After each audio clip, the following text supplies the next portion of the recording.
Hello and welcome.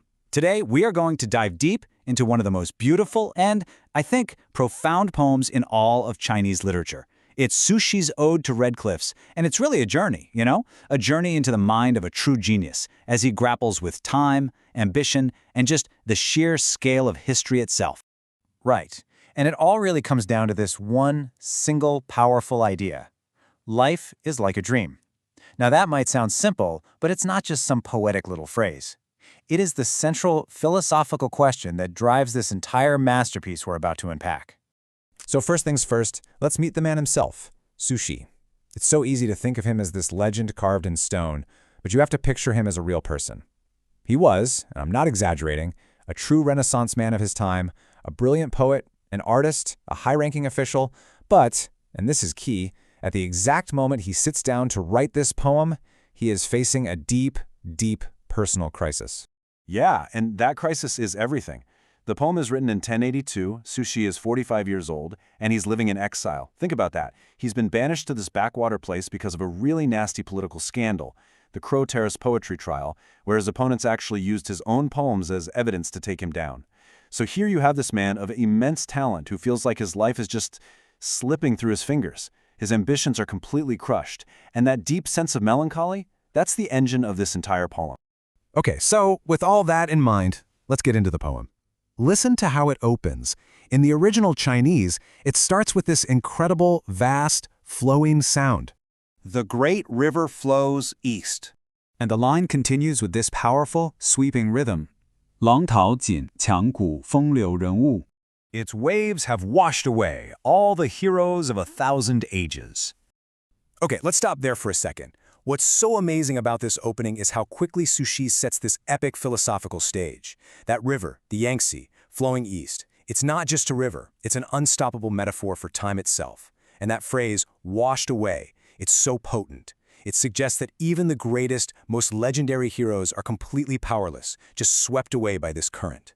He immediately makes you feel a sense of awe and a sense of just how small we are in the grand scheme of things. And then he zooms right in on the landscape itself, painting this picture of raw, almost violent nature. In Chinese, the imagery is just electric. 乱溪穿空，惊涛拍岸，卷起千堆雪. Jagged rocks pierce the sky. Monstrous waves crash on the shore, rolling up 1,000 piles of snow. Right, that last image, 1,000 piles of snow, is probably one of the most famous metaphors in all of Chinese poetry. It's just brilliant. He's not talking about real snow, of course. He's describing the white, violent foam of the river as it just smashes against the rocks. And his goal here is total sensory immersion. You don't just read these words, you can almost feel the spray on your face and hear that deafening crash. Now from that chaotic, powerful scene, the poem does something amazing. It just shifts. The focus pulls away from the landscape to a very specific moment in history, and the tone becomes one of almost wistful admiration.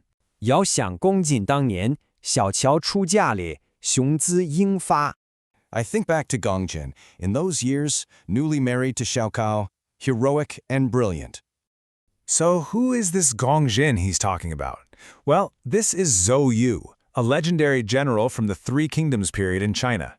He was the brilliant commander who, right on this very spot on the river, won the hugely famous Battle of Red Cliffs. For Su Shi, Zhou Yu is the absolute embodiment of success. He is the man at the very peak of his powers. And Su Shi paints this incredible portrait of his effortless genius. He writes, 于山龙井，谈笑间，强路灰飞烟灭.